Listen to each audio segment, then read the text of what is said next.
অনেকেই আমাকে ব্যক্তিগতভাবে মেসেজ করেছেন, কল করেছেন, সবাইকে শুকরিয়া জানাতে চেয়েছেন যে সাহেব আপনি কবে আসবেন। আমি আপনাদেরকে এতটুকু নিশ্চিত করছি যে আমি শীঘ্রই বাংলাদেশে আসছি ইনশাআল্লাহ। প্রতিহিংসার রাজনীতি আমরা বাংলাদেশে আর দেখতে চাই না। আমরা হানাহানি মারামারি এটা দেখতে চাই না। আমরা জাতি, ধর্ম, বর্ণ নির্বিশেষে আমরা যেন সবার প্রতি মানবিক হতে পারি, আমরা সেটা চাই।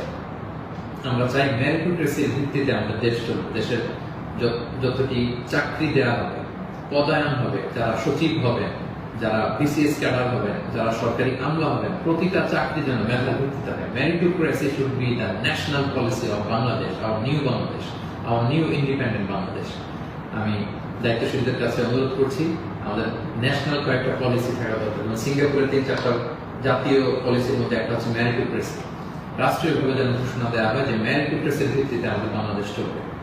আমাদের বিচার বিভাগ সম্পূর্ণ স্বাধীন হবে, এখানে কেউ